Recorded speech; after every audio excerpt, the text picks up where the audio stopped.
ಓಂ ಯಥೇತ ಮನೇವಂಚ ಓಂ ಅಂತ 3ನೇ ಅಧ್ಯಾಯದ 1ನೇ ಪಾದದ 9ನೇ ಸೂತ್ರ. ಅದಕ್ಕೆ ಸಂಬಂಧಪಟ್ಟಂತೆ ಶುಭೇನ ಕರ್ಮಣ ಆ ಸ್ವರ್ಗಂ ಅಂತ ಹೀಗೆ ಆಚಾರ್ಯರು ಅದನ್ನು ಸೂಚಿಸಿದ್ದಾರೆ. ಸ್ವರ್ಗಂ ಅಸ್ವರ್ಗಂ ಎಂಬುದು ಎರಡಾಗಿಯೂ ಪದಚ್ಛೇದ ಇಟ್ಕೋಬೇಕು. ಅಲ್ಲಿ ನಡುವೆ ಆಂಗ್ ಅನ್ನುವುದನ್ನು ಉಪಶ್ಲೇಷ ಮಾಡ್ಕೋಬೇಕು. ಆಂಗ್ ಅನ್ನುವುದನ್ನು ಯಥಾ ತಥಾ ಇದೆಲ್ಲವನ್ನೂ ಕೂಡ ಸೇರಿಸ್ಕೋಬೇಕು ಅಂತ ರಾಘವೇಂದ್ರ ಸ್ವಾಮಿಗಳು 13ನೇ ಗದ್ಯ ಭಾಗದಲ್ಲಿ ತತ್ವಮಂಜರಿಯಲ್ಲಿ ಹೇಳಿದ್ದಾರೆ. ಆಂಗ್ ಅನ್ನುವುದಕ್ಕೆ ಏನು ಅರ್ಥ ಅಂದ್ರೆ ಕಿಂಚಿತ್ ಅಂತ ಅರ್ಥ. ಕಿಂಚಿತ್ ದೂರಂ ಆಗತ್ಯ ಅಂತ ತಮ್ಮ ವಾಕ್ಯದಲ್ಲಿ ಹೇಳಿದ್ದಾರೆ. ಈಶದರ್ಥೇ ಕ್ರಿಯಾಯೋಗೆ ಮರ್ಯಾದಾ ಅಭಿವಿಧೌಚಯ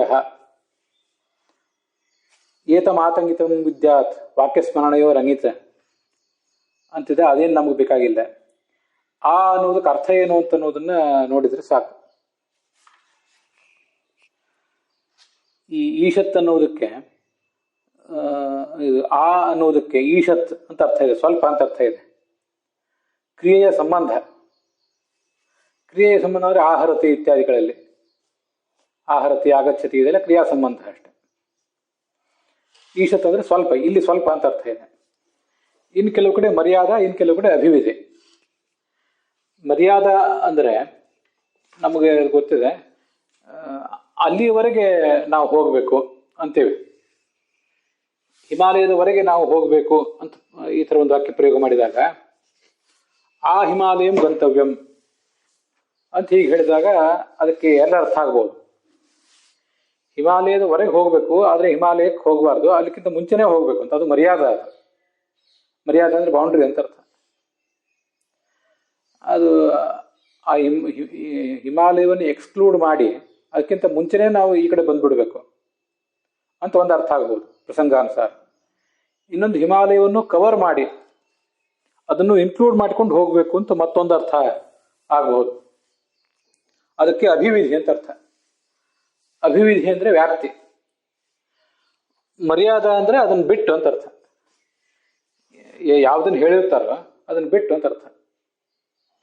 ಆ ಬಾಲ ವೃದ್ಧಂ ಇತ್ಯಾದಿ ಕಡೆಗಳಲ್ಲಿ ಬಾಲರನ್ನು ವೃದ್ಧರನ್ನು ಎಲ್ಲರನ್ನು ಸೇರಿಸ್ಕೊಂಡು ಅಂತ ಅರ್ಥ ಆಗ್ತದೆ. ಹೀಗೆ 4 ಅರ್ಥಗಳಿವೆ. ನಾವು ಇಲ್ಲಿ ಸ್ವಲ್ಪ ಅನ್ನೋ ಅರ್ಥವನ್ನ ತಗೊಂಡಿದ್ದೇವೆ.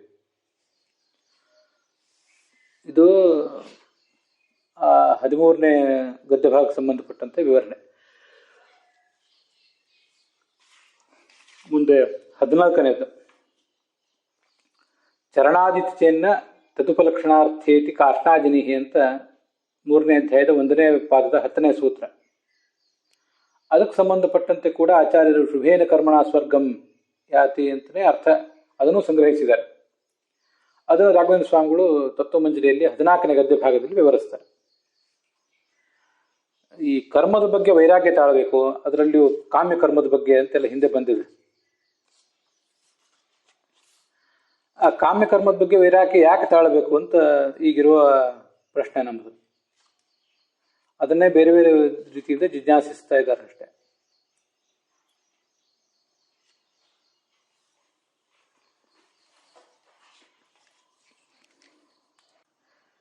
ಏಳನೇ ಗದ್ಯ ಭಾಗದಲ್ಲಿ ಭೂತ ನಿವೃತ್ತೇ ಮುಕ್ತಿ ಹೇತುತ್ವೇ ಅಪಿ ಮೃತವು ನಿಶೇಷ ಮೃತೇ ಅಭಾವಾತ್. ಒಬ್ಬ ವ್ಯಕ್ತಿ ಸತ್ತರೂ ಕೂಡ ಪಂಚಮಹಾಭೂತಗಳ ನಿಶೇಷ ಸಮಾಪ್ತಿ ಆಗೋದಿಲ್ಲ. ಅವು ಆತನ ಜೊತೆ ಮತ್ತೆ ಮತ್ತೆ ಸಂಚಾರ ಮಾಡ್ತಾನೆ ಇರ್ತವೆ. ಆದ್ದರಿಂದ ಕಾಮ್ಯ ಶುಭ ಕರ್ಮಣಿ ವೈರಾಗ್ಯಂ ವಿಧೇಯಂ. ಕಾಮ್ಯ ಶುಭ ಕರ್ಮ, ಅದು ಶುಭ ಕರ್ಮವೇ ಇರ್ಬೋದು, ಆದ್ರೆ ಅದು ಕಾಮ್ಯ ಆದ್ರಿಂದ ಅದ್ರ ಬಗ್ಗೆ ವೈರಾಗ್ಯ ತಾಳಬೇಕು ಅಂತ ಅಭಿಪ್ರಾಯ. ಇಲ್ಲದೆ ಹೋದ್ರೆ ಅದು ಕಾಮ್ಯ ಆದ್ರಿಂದ ಮನುಷ್ಯರನ್ನು ಮತ್ತೆ ಸಂಸಾರದಲ್ಲಿ ಕಟ್ಟಿ ಹಾಕ್ತದೆ. ಅದಕ್ಕೆ ವೈರಾಗ್ಯ ತಾಳಲೇಬೇಕು ಅಂತ ಈ ಹಿಂದೆ ಬಂದಿದೆ. ಅದರ ಮುಂದುವರೆದ ಭಾಗ ಇದು. ಕಾಮ್ಯಕರ್ಮದ ಬಗ್ಗೆ ಯಾಕೆ ವೈರಾಗ್ಯ ತಾಳಬೇಕು, ವೈರಾಗ್ಯ ಒಂದು ವೇಳೆ ತಾಳದೆ ಹೋದ್ರೆ ಏನು ತೊಂದರೆ ಆಗ್ತದೆ ಇತ್ಯಾದಿ ವಿಷಯಗಳು ಈಗ ನಾವು ನೋಡ್ತಿರೋದು. ಇದೊಂದು ರಮಣೀಯ ಚರಣಾಹ ಅಂತ ಹೀಗೊಂದು ಇದೊಂದು ವೇದವಾಕ್ಯ. ಅದೇನು ಹೇಳ್ತದೆ ಅನ್ನೋದನ್ನು ಈಗ ನೋಡಬೇಕು. ಆ ವೇದವಾಕ್ಯದ ಆಧಾರದ ಮೇಲೆನೆ ಇವರ ಪ್ರಶ್ನೆ ಇದೆ. ತದ್ಯ ಯ ಇಹ ರಮಣೀಯಚರಣಾ ರಮಣೀಯಾಂ ಯೋನಿಮಾಪದ್ಯಂತೆ ಕಪೂಯಚರಣಾ ಕಪೂಜಾಂ ಅಂತ ಛಾಂದೋಗ್ಯ ಉಪನಿಷತ್ನಲ್ಲಿ 5ನೇ ಅಧ್ಯಾಯದಲ್ಲಿ ಬಂದಿರೋದು.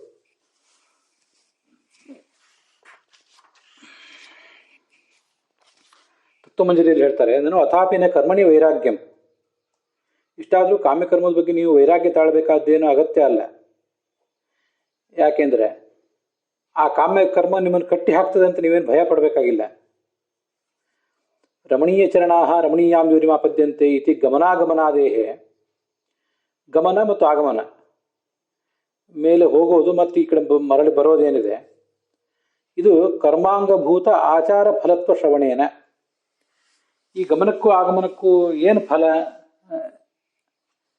ಈ ಗಮನಾಗಮನಾದಿಗಳು ಯಾವುದರ ಫಲವಾಗಿ ಆಗ್ತವೆ ಅಂದರೆ, ನಾವೇನು ಯಜ್ಞಾದಿ ಕರ್ಮಗಳನ್ನು ಮಾಡಬೇಕಲ್ಲ, ಆ ಕರ್ಮ ಮಾಡ್ಲಿಕ್ಕೊಂದು ಶುದ್ಧವಾದ ಆಚಾರ ಬೇಕಲ್ಲ, ಆ ಆಚಾರದ ಫಲವೇ ಈ ಗಮನಾಗಮನಾದಿಗಳು. ಶ್ರವಣೇನ, ಅಲ್ಲಿ ಶ್ರವಣೋನ ಅಂತಿದೆ, ಅದನ್ನು ತಿದ್ಕೊಳ್ಬೇಕು. ಶ್ರವಣೇನ ಕರ್ಮಫಲತ್ವ ಅಭಾವಾತ್, ಅದು ಕರ್ಮದ ಫಲ ಏನೂ ಅಲ್ಲ, ಕಾಮ್ಯಕರ್ಮದ ಫಲ ಅಲ್ಲ. ಅದು ಕಾಮ್ಯಕರ್ಮದ ಫಲ ಆಗಿದ್ರೆ ಅದು ನಿಮ್ಮನ್ನು ಕಟ್ಟಿ ಹಾಕ್ತಿತ್ತು. ಕಾಮ್ಯಕರ್ಮದ ಫಲ ಅಲ್ಲ, ಆದ್ರಿಂದ ಅದು ನಿಮ್ಮನ್ನು ಕಟ್ಟಿ ಹಾಕೋ ಪ್ರಸಕ್ತಿಯೇ ಇಲ್ಲ. ಆದ್ರಿಂದ ಆ ಕಾಮ್ಯಕರ್ಮದ ಬಗ್ಗೆ ಯಾಕೆ ವೈರಾಗ್ಯ ತಾಳಬೇಕು ಅಂತ. ಅದಕ್ಕೆ ಚರಣಾಜಿತಿ ಚಿಹ್ನ ಅಂತ ಆ ಸೂತ್ರ ಹೊರಟಿದೆ. ತತ್ವಮಂಜರಿಯಲ್ಲಿ ಅಷ್ಟೇ ಸ್ಪಷ್ಟ ಆಗೋದಿಲ್ಲ, ಅದು ಬ್ರಹ್ಮಸೂತ್ರ ಭಾಷ್ಯದಲ್ಲಿ ಗಮನಿಸ್ಬೇಕು. ಈ ಸ್ವರ್ಗಲೋಕದ ಗಮನ, ಬ್ರಹ್ಮಸೂತ್ರ ಭಾಷ್ಯ ಪುಸ್ತಕ ಈಗ ನೋಡಿ, ಸ್ವರ್ಗಲೋಕದ ಗಮನ ಮತ್ತು ಆಗಮನ ಏನಿದೆ, ಇದು ಚರಣದ ಫಲ.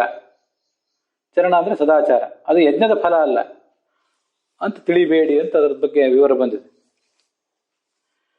ಅದಕ್ಕೆ ಅದು ಅಲ್ಲಿ ಮೊದಲೇ ಉತ್ತರ ಕೊಟ್ಟಿದ್ದಾರೆ. ಅದು ಇಲ್ಲಿ ನಾವು ಏನು ಪ್ರಶ್ನೆ ಮಾಡಬೇಕು, ಏನು ಮೂಲ ಪ್ರಶ್ನದ ತಾತ್ಪರ್ಯ ಏನು ಅಂದರೆ, ಸ್ವರ್ಗದ ಸುಖದ ಭೋಗ ಸಿಗ್ತದಲ್ಲ, ಅದು ಯಜ್ಞ ಮಾಡಿದ್ರ ಫಲ. ಜೀವನದಲ್ಲಿ ಅನೇಕ ಜ್ಯೋತಿಷ್ಠೋಮಾದಿ ಯಜ್ಞಗಳನ್ನು ಮಾಡ್ತೀವಲ್ಲ, ಅದರ ಫಲ ಸ್ವರ್ಗದ ಸುಖ ಭೋಗ. ಆದರೆ ಅಲ್ಲಿಂದ ಬರುವುದು, ಅಲ್ಲಿಂದ ಈ ಭೂಲೋಕಕ್ಕೆ ಬರುವುದು, ಇಲ್ಲಿಂದ ಮತ್ತೆ ಅಲ್ಲಿ ಹೋಗೋದು, ಇದು ಯಾವುದರ ಫಲ ಅಂದರೆ, ಯಜ್ಞದ ಅಂಗವಾದ ಸದಾಚಾರ ಇದೆಯಲ್ಲ, ಯಜ್ಞದ ಅಂಗವಾದ ಸದಾಚಾರದ ಫಲ ಅದು.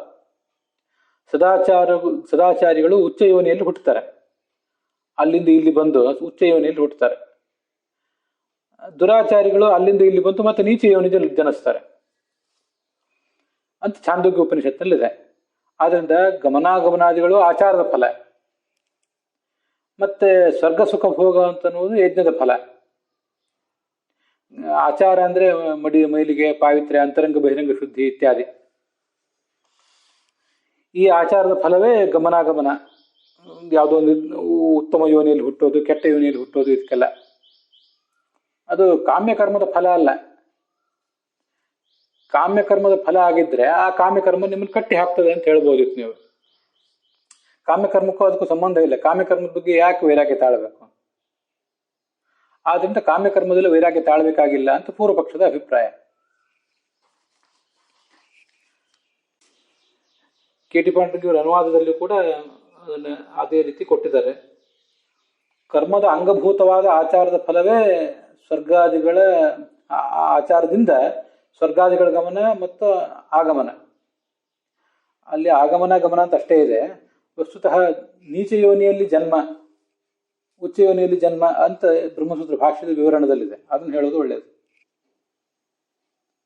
ಬರೇ ಹೋಗುವುದು ಬರುವ ಕ್ರಿಯೆ ಮಾತ್ರ ಅಲ್ಲ, ಬಂದು ಉತ್ತಮ ಜನ್ಮದಲ್ಲಿ ಹುಟ್ಟೋದು, ಬಂದು ಕೆಟ್ಟ ಜನ್ಮದಲ್ಲಿ ಹುಟ್ಟೋದು, ಅವು ಈ ಆಚಾರದ ಫಲ. ದುರಾಚಾರ ಇದ್ರೆ ದುರ್ಜನ್ಮ, ಸದಾಚಾರ ಇದ್ರೆ ಸಜ್ಜನ್ಮ. ಕಾಮ್ಯಕರ್ಮದ ಫಲ ಅಲ್ಲ ಅಂತ. ಕಾಮ್ಯಕರ್ಮದ ಫಲ ಇದಲ್ಲ ಅಂದಮೇಲೆ ಆ ಕಾಮ್ಯಕರ್ಮದ ಬಗ್ಗೆ ವೈರಾಗ್ಯ ತಾಳಿ ಆದ್ರೂ ಏನು ಉಪಯೋಗ? ಅದು ನಿಮ್ಮನ್ನು ಕಟ್ಟಿ ಹಾಕ್ತದೆ ಅಂತ ನೀವು ಹೇಳ್ತೀರಿ. ಹಿಂದೆಲ್ಲ ಬಂದದ್ದು ಆ ಥರ. ಕಾಮ್ಯಕರ್ಮ ಕಟ್ಟಿ ಹಾಕ್ತದೆ, ಅದು ಮುಕ್ತಿಗೆ ಪ್ರತಿಬಂಧಕ ಅಂತ. ಇಲ್ಲಿ ಈ ದುರಾಚಾರ, ಸದಾಚಾರ ಇತ್ಯಾದಿಗಳಿಂದಾಗಿ ದುರ್ಜನ್ಮ, ಸಜ್ಜನ್ಮ. ಕಾಮ್ಯಕರ್ಮದ ಬಗ್ಗೆ ವೈರಾಗ್ಯ ಯಾಕೆ ತಾಳಬೇಕು ಅಂತ ಪ್ರಶ್ನೆ. ಅದಕ್ಕೆ 3 ಸೂತ್ರಗಳನ್ನು ಒಳಗೊಂಡಂತಹ ಚರಣಾಧಿಕರಣ ಹೊರಟಿದೆ. ಅದನ್ನು ಆಚಾರ್ಯರು ಶುಭೇನ ಕರ್ಮಣ ಸ್ವರ್ಗಂ ಅನ್ನೋದರಿಂದ ಸಂಗ್ರಹಿಸಿದ್ದಾರೆ. ಅದಕ್ಕೆ ನಮ್ಮ ಉತ್ತರ ಏನು ಅಂದರೆ, ಬ್ರಹ್ಮಸೂತ್ರ ಭಾಷ್ಯದಲ್ಲಿ ಮೊದಲು ಗಮನಿಸಿ, ಶ್ರುತಿಯಲ್ಲಿ ಚರಣ ಅಂತ ಶಬ್ದ ಇದೆಯಲ್ಲ, ಚರಣ ಅಂದರೆ ಬರೀ ಆಚಾರ ಅಲ್ಲ, ಸದಾಚಾರ, ಅಂತರಂಗ ಶುದ್ಧಿ, ಬಹಿರಂಗ ಶುದ್ಧಿ ಅಷ್ಟೇ ಅಲ್ಲ. ಆಚಾರದ ಜೊತೆಗೆ ಮಾಡುವಂಥ ಯಜ್ಞಗಳು, ದ್ರವ್ಯ ಯಜ್ಞ ಮತ್ತು ಜ್ಞಾನ ಯಜ್ಞ, ಉಪಲಕ್ಷಣದ ಅದನ್ನು ಇಟ್ಕೋಬೇಕು. ಆದ್ದರಿಂದ ಉಚ್ಚ ನೀಚ ಪ್ರಾಪ್ತಿ ಅಂತನ್ನೋದು ಕರ್ಮದ ಫಲವೂ ಹೌದು, ಆಚಾರದ ಫಲವೂ ಹೌದು. ಆದ್ದರಿಂದ ಕಾಮ್ಯಕರ್ಮದ ಬಗ್ಗೆ ವೈರಾಗ್ಯ ತಾಳಬೇಕು. ಕಾಮ್ಯಕರ್ಮ ಅಂತ ಅನ್ನೋದು ಬಂಧಕ ಆಗ್ತದೆ.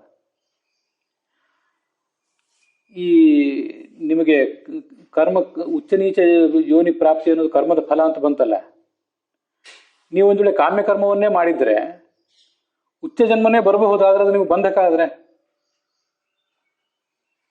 ಒಂದು 50 ಜನ್ಮ ತಾಳ್ಬೇಕು, ತುಂಬಾ ಸುಖವಾಗಿ ಬದುಕಬೇಕು ಗೃಹಸ್ಥನಾಗಿ ಅಂತ ಒಂದು ನಿಮ್ ಕರ್ಮ ಮಾಡಿದ್ರೆ ಅದು ಉಚ್ಚ ಜನ್ಮವೇ ಸರಿ, ಆದ್ರೆ ಅದು ನೀವು ಬಂಧಕ ಆಗ್ತದೆ. ಮುಂದಿನ ಮುಕ್ತಿಯ ಮೋಕ್ಷದ ಕಡೆಗೆ ಪ್ರಯಾಣಕ್ಕೆ ಅದು ಬಂಧಕ ಆಗ್ತದಲ್ಲ. ಆದ್ರಿಂದ ಅದರಲ್ಲಿ ವೈರಾಗ್ಯ ತಾಳ್ಬೇಕು, ಅದನ್ನ ಬಿಡ್ಲಿಕ್ಕೆ ಪ್ರಯತ್ನ ಪಡಬೇಕು. ಕಾಮ್ಯಕರ್ಮ ಮಾಡಬಾರ್ದು. ಮಾಡಿದ ಕಾಮ್ಯಕರ್ಮವನ್ನು ಸುಟ್ಟು ಹಾಕುವಂತ ದೇವರನ್ನು ಕೇಳಬೇಕು. ಕರ್ಮಾಶಯವನ್ನು ರಂಧಯ ರಂಧಯ ತಮೋಗ್ರಸ ಸ್ವಾಹ ಅಂತ ಭಾಗವತದಲ್ಲಿ ಬರುವ ನರಸಿಂಹನ ಮಂತ್ರ ಒಂದು ನೆನಪಿಗೆ ಬಂತು.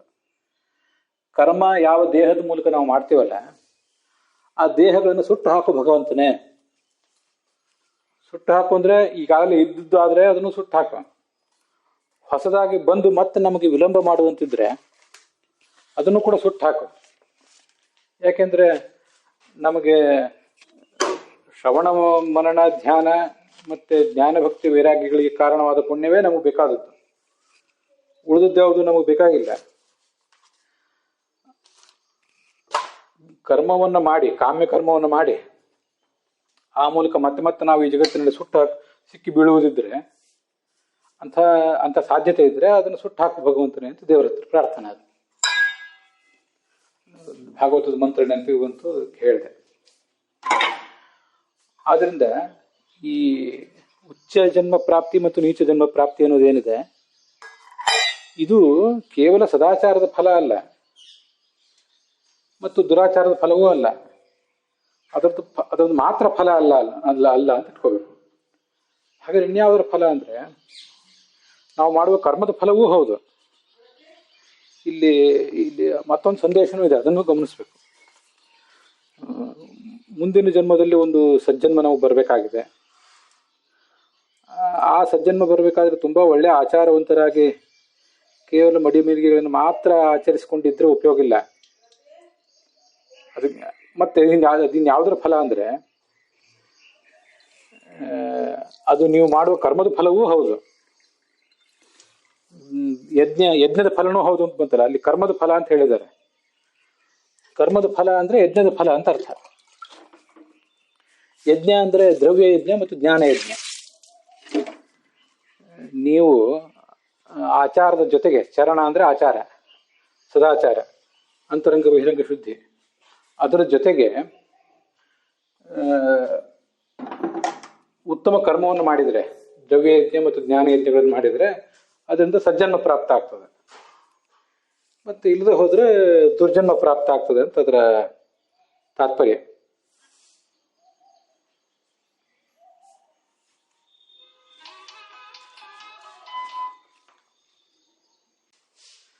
ಕೇವಲ ಸದಾಚಾರದಿಂದ, ಏನು ಅಂತರಂಗ ಬಹಿರಂಗ ಶುದ್ಧಿ ಅಂತ ಇತ್ಯಾದಿ ಹೇಳ್ತೇವೆ, ಕೇವಲ ಅಂಥ ಸದಾಚಾರ ಮಾತ್ರದಿಂದ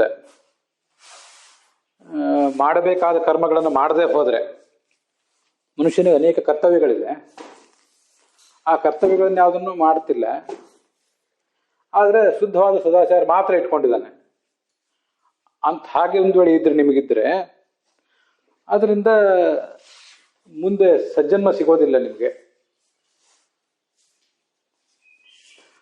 ಅಲ್ಲ, ಸಾಮಾನ್ಯವಾಗಿ ಒಳ್ಳೆ ಆಚಾರವಂತ ಮಾತ್ರ ಆಗಿದ್ದಾನೆ, ಆದ್ರೆ ಏನೋ ಇಷ್ಟಾಪೂರ್ತಿ ಇತ್ಯಾದಿಗಳನ್ನು ಮಾಡಬೇಕು ಅಂತ ಹೇಳಿದ್ದಾರೆ ಶಾಸ್ತ್ರದಲ್ಲಿ. ಇಷ್ಟಾಪೂರ್ತವನ್ನು ಮಾಡಬೇಕು. ಇಷ್ಟ ಅಂದರೆ ದೈನಂದಿನ ಸಂಧ್ಯಾವಂದನೆ, ದೇವರ ಪೂಜೆ ಇತ್ಯಾದಿಗಳು. ಪೂರ್ತ ಅಂದರೆ ಸಮಾಜೋಪಯೋಗಿ ಆದಂಥ ಕಾರ್ಯಗಳು, ಅವನ್ನೆಲ್ಲ ಮಾಡಬೇಕು ಅಂತ ಶಾಸ್ತ್ರದಲ್ಲಿ ಹೇಳಿದ್ದಾರೆ. ಅದರಲ್ಲಿ ಯಾವುದನ್ನು ಮಾಡ್ತಾ ಇಲ್ಲ. ಶುದ್ಧವಾದ ಸದಾಚಾರ ಮಾತ್ರ ಇದೆ. ಉಳಿದಂತೆ ಕರ್ಮ ವಿಮುಖನಾಗಿ ಬದುಕ್ತಾ ಇದ್ದಾನೆ, ಶ್ರವಣ ಮನನ ಧ್ಯಾನ ಇತ್ಯಾದಿಗಳಿಂದ. ಅದಕ್ಕೆ ದೃಷ್ಟಾಂತ ನಾವು ಹೇಳೋದು ಕಷ್ಟ. ಒಬ್ಬ ಯಾವುದೋ ವ್ಯಕ್ತಿಗೆ ಸಂಬಂಧಪಟ್ಟಂತೆ ದೃಷ್ಟಾಂತ ಆಗಬೇಕದು. ಅದು ಯಾವ ವ್ಯಕ್ತಿಗೆ ಸಂಬಂಧಪಟ್ಟಂತೆ ನಾವು ಹೇಗೆ ದೃಷ್ಟಾಂತ ಹೇಳೋದು? ಸಾಮಾನ್ಯವಾದ ಒಂದು ಎಚ್ಚರಿಕೆನೂ ಅದರಲ್ಲಿ ಅಡಗಿದೆ ಅಂತ ನನ್ನ ತಾತ್ಪರ್ಯ ಅಷ್ಟೆ. ಮುಂದಿನ ಬಾರಿ ನಿಮಗೆ ಸಜ್ಜನ್ಮ ಬೇಕೋ ಬೇಡವೋ ಅಂತ ಅನ್ನೋದು ಮುಂದಿನ, ಅದು ನಿಮಗೆ ಅವರವ್ರಿಗೆ ಸಂಬಂಧಪಟ್ಟದ್ದು. ಒಳ್ಳೆಯ ಸುಖ ಅನುಭವಿಸ್ತಾ ಚೆನ್ನಾಗಿ ಬದುಕಬೇಕು ಅಂತಿದ್ರೆ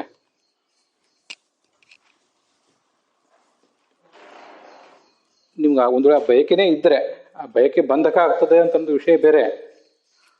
ಆ ಬಯಕೆನೇ ಇದ್ರೆ ಸದಾಚಾರದ ಜೊತೆಗೆ ಯಜ್ಞವನ್ನು ಮಾಡಬೇಕು ಅಂತ ತಾತ್ಪರ್ಯ.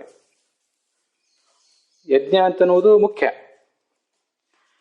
ಅದ್ರ ಬಗ್ಗೆ ವಿಷ್ಣು ಪೂಜಾರ್ಥ ಯಜ್ಞೋಹಂ ಇತ್ಯುಪಾಸನ ಮಾದರಾತ್ ಪುರುಷೋ ವಾವ ಯಜ್ಞ ಅಂತ ಛಾಂದೋಗ್ಯ ಉಪನಿಷತ್ತು. ವಿಷ್ಣು ಪೂಜಾರ್ಥ ಯಜ್ಞೋಹಂ ಇತ್ಯುಪಾಸನ ಮಾದರಾತ್ ಕುರ್ವೀತ ಪುರುಷೋ ನಿತ್ಯಂ ಅಂತ ಅದ್ರ ಭಾಷ್ಯ. ನಮ್ಮ ಇಡೀ 116 ವರ್ಷದ ಜೀವನವೇ ಭಗವಂತನ ಪೂಜೆಗಾಗಿ ಇರುವಂಥ ಒಂದು ಯಜ್ಞ ಇದೆ. ಆದ್ರಿಂದ ಆ ಯಜ್ಞದಲ್ಲಿ ಏನು ಜ್ಞಾನ ಯಜ್ಞ ಮತ್ತು ದ್ರವ್ಯ ಯಜ್ಞ ಮಾಡಬೇಕು, ಅದೆಲ್ಲ ಮಾಡ್ತಾನೆ ಇರಬೇಕು. ಅದ್ರ ಜೊತೆಗೆ ಸದಾಚಾರವೂ ಇರಬೇಕು. ಆಚಾರಹೀನಂ ನಪುನಂತೆ ವೇದಾಹ ಅಂತ ಹೇಳಿದಂತೆ, ಸದಾಚಾರ ಇಲ್ಲದೇನೆ ಬರೇ ಯಜ್ಞಗಳನ್ನು ಮಾಡಿದರೆ, ಅಂದರೆ ಜೀವನ ಎಂಬ ಯಜ್ಞವನ್ನು ನಡೆಸಿದರೆ, ಅದರಿಂದಲೂ ಅವನಿಗೆ ಸಜ್ಜನ್ಮ ಪ್ರಾಪ್ತ ಆಗೋದಿಲ್ಲ. ಸಜ್ಜನ್ಮ ಬೇಕೋ ಬೇಡವೋ ಅಂತ ಮುಂದಿನ ವಿಷಯ. ಅದು ನೀವು ಬಂಧಕ ಆಗ್ತದೋ ಇಲ್ಲವೋ ಅದೆಲ್ಲ ಮುಂದಿನ ವಿಷಯ. ಅಂತೂ ನೀವು ಬೇಕು ಅಂತ ಇದ್ರೆ ಆದರೂ, ಕೇವಲ ಕಾರ್ಯಕಾರಣ ಭಾವವನ್ನು ನಾವಿಲ್ಲಿ ವಿಚಾರಿಸಿದಾಗ ಆಚಾರವೂ ಬೇಕು, ಆಚಾರದಿಂದ ಪ್ರಾಪ್ತ ಆಗುವಂಥ ಕರ್ಮವೂ ಬೇಕು. ಅದರಿಂದ ಸಜ್ಜನ್ಮ. ದುರಾಚಾರದಿಂದ ಮತ್ತು ಕರ್ಮಗಳನ್ನು ಮಾಡದೇ ಇರುವುದರಿಂದ ದುರ್ಜನ್ಮ. ಹಾಗೂ ಅದನ್ನು ನಾವು ತಿಳ್ಕೊಳ್ಬೇಕು. ಆದ್ರಿಂದ ಆಚಾರ ಮತ್ತು ಕರ್ಮ, ಸದಾಚಾರ ಅನ್ನೋದು ಬೇಸದು. ಆ ಬೇಸನ್ನ ಇಟ್ಕೊಂಡು ನಾವು ನಿತ್ಯ, ಆಮೇಲೆ ಅದರ ಫೌಂಡೇಶನ್ ಮೇಲೆ ನಾವು ಕಟ್ಟುವಂಥ ಮನೆ ಅಂದರೆ ಈ ಯಜ್ಞಗಳು, ಕರ್ಮಗಳು. ಅಲ್ಲಿ ಯಜ್ಞ ಅಂತ ಹೇಳಿದ್ದಾರೆ, ಯಜ್ಞ ಸ್ವರ್ಗಕ್ಕೆ ಕಾರಣ ಅಂತ ಹೇಳಿದ್ದಾರೆ. ಯಜ್ಞ ಅಂದರೆ ಒಟ್ಟಾರೆ ಜೀವನ ಯಜ್ಞ, ಹೀಗೆ ಅಂತ ಅದಕ್ಕಾಗಿ ವ್ಯಾಖ್ಯಾನ ಮಾಡಿದೆ. ಆದ್ರಿಂದ ಅದು ಕಾರ್ಯಕಾರಣ ಭಾವ ಏನು ಅಂತ ಈಗ ವಿಚಾರ ಅಷ್ಟೆ. ಕಾರ್ಯಕಾರಣ ಭಾವವನ್ನು ವಿಚಾರ ಮಾಡಿದಾಗ ಕೇವಲ ಆಚಾರ ಅಲ್ಲ, ಅದರ ಜೊತೆಗೆ ಕರ್ಮವೂ ಕಾರಣ ಆಗೇ ಆಗ್ತದೆ ಮುಂದಿನ ಸಜ್ಜನ್ಮಕ್ಕೆ. ಆದ್ರಿಂದ ನೀವು ಕರ್ಮವನ್ನು ಕಡೆಗಣಿಸುವಂತಿಲ್ಲ. ನಿಮ್ಮದೊಂದು ವೇಳೆ ಕಾಮ್ಯಕರ್ಮನೇ ಜಾಸ್ತಿ ಆಗಿಬಿಟ್ರೆ, ಆವಾಗ ಆ ಕಾಮ್ಯಕರ್ಮದ ಫಲವಾಗಿ ಮತ್ತು ಸದಾಚಾರದ ಫಲವಾಗಿ, ಎರಡರದ್ದು ಫಲವಾಗಿ ಮತ್ತೆ ಹೆಚ್ಚು ಹೆಚ್ಚು ನೀವು ಸಜ್ಜನ್ಮಗಳನ್ನೇ ತಾಳ್ಬೇಕಾಗ್ತದೆ. ಅದು ನಿಮಗೆ ಮುಕ್ತಿಯ ವಿಳಂಬಕ್ಕೆ ಕಾರಣ ಆಗ್ತದೆ ಅಂತ ಅದರಲ್ಲಿ ತಾತ್ಪರ್ಯ ಇದೆ. ಅದಕ್ಕಾಗಿ ಅದ್ರ ಬಗ್ಗೆ ವೈರಾಗ್ಯ ತಾಳಬೇಕು. ಬಂಧಕವಾದ ಕರ್ಮವನ್ನು ಮತ್ತೆ ಮಾಡಬಾರ್ದು. ಬಂಧಕವಾದ ಕರ್ಮವನ್ನು ಮಾಡುವುದನ್ನು ಬಿಡಬೇಕು ಅಂತ ತಾತ್ಪರ್ಯ. ಅದ್ರ ಬಂಧಕವಾದ ಕರ್ಮವನ್ನು ಬಿಡುವುದಂದ್ರೆ ಅದೇ ವೈರಾಗ್ಯ. ಅಲ್ಲಿಗೆ ಈ ಭಾಗ ಸಮಾಪ್ತ ಆಗಿದೆ.